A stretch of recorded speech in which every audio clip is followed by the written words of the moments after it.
आज आपको हम भक्तकालीन कवि मालिक मोहम्मद जैसी द्वारा रचित पद्मावत महाकाव्य के मानसरोवर खंड से पद्य जो है उसकी व्याख्या बताने जा रहे हैं।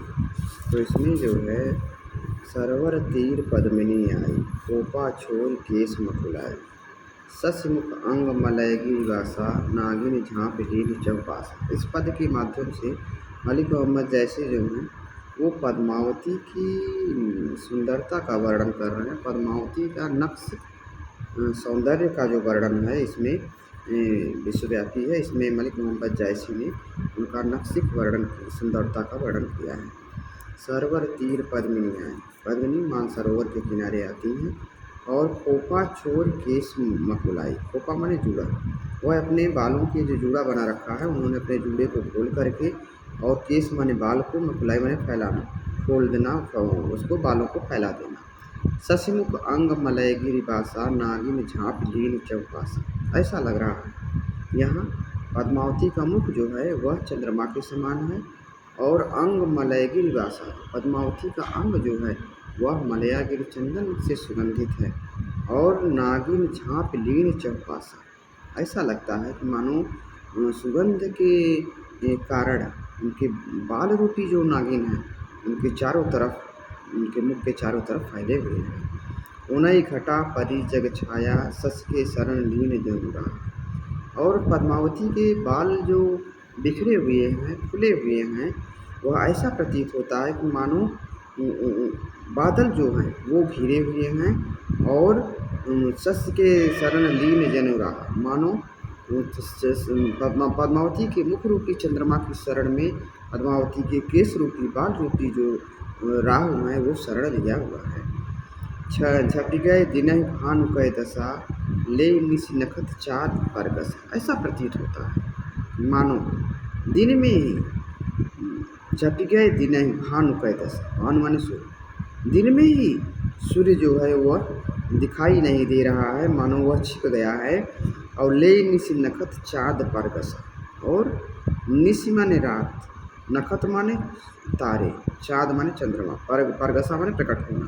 ऐसा लग रहा है कि मानो दिन में ही सूर्य के छिप जाने के कारण, और चंद्रमा जो है वो नक्षत्रों के साथ वो आकाश में दिखाई दे रहा है। यहाँ चंद्रमा जो है पद्मावती का मुख है, और उनकी सखियाँ जो हैं वो नक्षत्र के रूप में है, तारे के रूप में है। तो पद्मावती के मानसरोवर में प्रविष्ट होने पर उनके साथ सखियाँ जो हैं वो ऐसा प्रतीत होता है कि मानो पद्मावती जो हैं वो अपने सखियों के साथ, चंद्रमा के साथ नक्षत्र को जो है वो मानसरोवर में दिखाई दे रहा है। धूल चकोर दीठ मुँह लावा, मेघ घटा मह चंद दिखावा। और भ्रमित होकर के चकोर भी ऐसा उसको भ्रम हो जाता है कि दिन में ही जो पद्मावती रूपी चंद्रमा जो है मानसरोवर में जो दिखाई दे रही है, तो उसके भ्रम में चकोर भी वह पद्मावती के मुख की तरफ अपनी दृष्टि लगाई हुई है, और उसको लगता है कि मेघ घटा मह चाँद दिखावा। मेघ माने बादल, लेकिन यहाँ पद्मावती के बाल रूपी जो बादल हैं वे, उसके बीच में पद्मावती का जो मुख है वह चंद्रमा के समान दिखाई दे रहा है। ऐसा लग रहा है बादलों के बीच में जो चंद्रमा दिखाई दे रहा है, तो चकोर भी भ्रमित होकर के उसी तरफ अपनी दृष्टि को लगाए हुए है।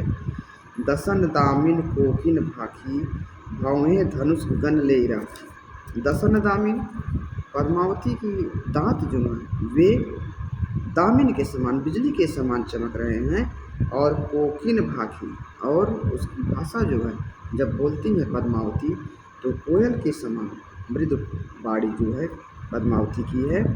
और भौहें धनुष गगन ले राखी, ऐसा लग रहा है पद्मावती की भौहें जो हैं वो ऐसा आकाश रूपी, उसके मस्तक रूपी आकाश पर, और भौहें रूपी धनुष जो है वो सुशोभित हो रही हैं। नयन खंजन दुई केल करेहीं, कुछ नारंग मधुकर रस ले। नयन खंजन, पद्मावती के दोनों नेत्र जो हैं वे खंजन पक्षी के समान मानो क्रीड़ा से कर रहे हैं, और कुछ नारंग मधुकर रस ले। नागवती का स्तन जो है वह नारंगी के समान है, और उस पर जो काली ठुड्डी बनी हुई है, ऐसा लग रहा है कि मानो उस नारंगी का रसपान करने के लिए वो भौरा बैठा हुआ है। सरवर रूप विमोहा ये हिलो रहिले, पाव छुए मक पावै मस्मि यही मिसी लहरै ले। सरवर मान सरोवर, पद्मावती के इस रूप को देख करके वह विमोहित हो जाता है, मोहित हो जाता है। और हिये हिलो रहिले, और अपने हृदय में वो हिलोरे लेने लगता है। और पाव छुए मक, मक माने बहाने, शायद पाव छुए मक पावे यही मिस माने बहाना, बहाने लहर ले। और वह पद्मावती रूपी परमात्मा के चरण स्पर्श के लिए, पाव छूने के लिए मानो वह लंबी लंबी लहरें जो हैं वो ले रहा है। और मानसरोवर के तट पर वह लंबी लंबी लहरें उसकी उठ रही हैं। यहाँ पद्मावती के सौंदर्य में काव्य पटुता का चमत्कार और अलंकारिक शैली का प्रयोग किया गया है। पद्मावती के अलौकिक सौंदर्य का वर्णन है और इसमें छंद, दोहा और चौपाई है, भाषा अवधि है, श्रृंगार रस श्रृंगार है, अलंकार उपमा, रूपक, उत्प्रेक्षा अलंकार है। अब इसके आगे जो पद है उसमें जल मलिक मोहम्मद जैसी क्या कहना चाह रहे हैं। धरी तीर सब कंचुक सारी, सरवर मह पैठ सब बारी, पाई नीर जानय सब बेली, हुलसहि करहि काम कै खेली। यहाँ इस पद के माध्यम से कवि क्या बताना चाह रहे हैं। यहाँ सखियाँ जो हैं पद्मावती के साथ मानसरोवर में स्नान करने के लिए जब जाती हैं तो अपने वस्त्रों को मानसरोवर के किनारे रख देती हैं और वहाँ पे वे मानसरोवर में प्रविष्ट होकर के एक दूसरे के ऊपर जल क्रीड़ा करना, जल छिड़कना, आपस में हास परिहास करना, उसको यहाँ इस पद के माध्यम से उन्होंने व्यक्त किया है। धरी तीर सब कंचुक सारी, सरवर मह पैठ सब बारी। सारी सखियाँ जो हैं वे अपनी कंचुक माने चोली, अपनी चोली और साड़ी को निकाल करके वे मानसरोवर के किनारे रखती हैं और सरोवर के बीच, मानसरोवर के बीच वे प्रवेश करती हैं। और पाई नीर, वो बालाएँ जो हैं वे शीतल जल को पा करके वे सब बेली, हुलसहि करहि काम कर केली। सारी बालाएँ जो हैं वे उस जल को पा करके और वे काम क्रीड़ा करती हैं, आपस में जल छिड़कना, हास परिहास करना। करिल केस विषहर विष भरे, लहरे ले कवल मुख धरे। उन सखियों के बाल जो हैं वे ऐसे प्रतीत होते हैं, मानसरोवर में प्रविष्ट होने के बाद जब बाल जो है उनका उस पानी में तैरता है तो ऐसा लगता है करिल केस, काले काले बाल जो है, विषहर विष भरे, विषधर विष से भरे हुए सर्प के समान वे उसमें तैरते हुए दिखाई देते हैं। लहरे ले कवल मुख धरे, ऐसा लगता है कि वे विषधर जो हैं वे उस मानसरोवर में लहरों में तैर रहे हैं और सखी के मुख रूपी कमल को अपने मुख में धरे हुए हैं, मुख में पकड़े हुए हैं। नवल बसंत संवारी करी, होई प्रकट जानहु रस भरी। ऐसा प्रतीत होता है कि मानसरोवर में जब सखियाँ प्रविष्ट होती हैं तो ऐसा लगता है कि बसंत जो है वह चारों तरफ बसंत ऋतु ही आ गया और बसंत ऋतु में सारे पेड़ पौधे हरियाली सब हो जाती, फल फूल उसमें आ जाते हैं। तो ऐसा लग रहा है कि बसंत ऋतु जो है समर करके आ गया है। और होई प्रकट जानहु रस भरी, और वे सखियाँ जो हैं इस तरह से लग रही हैं कि बसंत ऋतु में पेड़ पौधों में, लताओं में रस, उसमें जो फल फूल आते हैं उसमें रस भर जाता है। इस तरह से सखियाँ भी यौनावस्था में आने पर वे मानसरोवर में, यौनावस्था में प्रविष्ट की हुई सखियाँ जो हैं वे मानसरोवर में आती हैं, उस तरह से लगती हैं। उठी कोप जस दारिव दाखा, भय उन्नत प्रेम कै शाखा।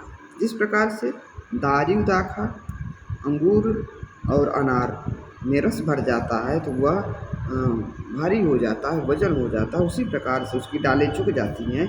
उसी प्रकार से ये सखियाँ जो है यौनावस्था आने पर भी वे भी रस से भरी हुई लग रहा, उनके प्रेम से वो मानो प्रेम से उन्नत हुई हैं, प्रेम से भरी हुई हैं। सरवर नहीं समाज संसारा, चाँद नहाई पैठ लेता। ऐसा प्रतीत होता है इस मानसरोवर में पूरा संसार ही आ गया है, पूरा संसार ही समा गया है। और चाँद नहाई पैठ लेता, चंद्रमा मानो उस मानसरोवर में तारों को साथ में ले करके मानो उस प्रवेश कर गया है।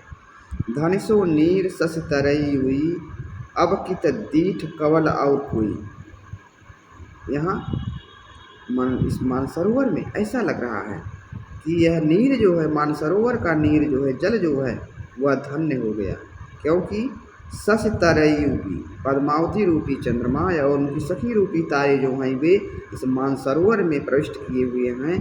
और अब कित दीठ कमल और कोई, अब कमल और कुमुदनी अब ये क्या करेंगे, क्योंकि कमल और कुमुदनी के खिलने का समय अलग अलग होता है, और सूर्य उदित होने पर कमल खिलता है और वहाँ कुमुदनी जो है बंद हो जाता है, और जैसे सूर्यास्त होता है उसे कमल बंद हो जाता है, कुमुदनी खिल जाती है। तो दोनों का जो विरोधाभास है यहाँ। अब कवि ये बताना चाह रहे हैं कि दिन में ही जब पद्मावती रूपी चंद्रमा और उसकी सखी रूपी तारे जो हैं मानसरोवर में दिखाई दे रहे हैं, तो वहाँ रात और दिन का आभास हो रहा है। तो यहाँ पे कमल और कुमुदनी दोनों दृष्टि लगाए हुए हैं कि अब क्या होगा। चकई बिछुरी पुकारे कहाँ मिलव होना, एक चाँद निसर्ग दिन दूसर जलम। चकवी और चकवा ये दोनों जो हैं बिछड़ गए हैं और कह रहे हैं कि हे नाथ अब हम लोग कहाँ मिलेंगे, क्योंकि चकई चकवा जो है सूर्यास्त होने पर ये दोनों अलग हो जाते हैं और फिर सूर्योदय होने पर मिल जाते हैं। लेकिन यहाँ पे तो एक तो चंद्रमा आकाश में है, दूसरा चंद्रमा इस जल में है, तो न तो ये रात में ही मिल पाएंगे, न तो न दिन में ही मिल पाएंगे। चकई बिछुरी पुकारे कहाँ मिलऊँ हो नाथ, ये नाथ अब लोग हम लोग कहाँ मिल पाएंगे। एक चाँद निस सरगम, एक चंद्रमा निस माने रात में, सरग माने आकाश में है, दिन दूसर जलमान, और दिन में दूसरा चंद्रमा जो है पद्मावती रूपी चंद्रमा यह जल में है, मानसरोवर में है। हे प्रियतम, हे स्वामी, अब हम लोग फिर कहाँ मिल पाएंगे, क्योंकि न तो दिन में ही रात मिल पाएंगे और न तो रात में ही मिल पाएंगे। यहाँ इस पद के माध्यम से यहाँ कवि ने अपूर्व काव्य शक्ति का परिचय दिया है और बड़े सहज ढंग से तालाब का सौंदर्य चित्र पाठकों के नेत्रों के समक्ष उपस्थित किया है। भाषा अवधि रस श्रृंगार है, दोहा छंद है, चौपाई और अलंकार उत्प्रेक्षा अलंकार है। अब इसके बाद का जो पद है वो दूसरे व्याख्यान में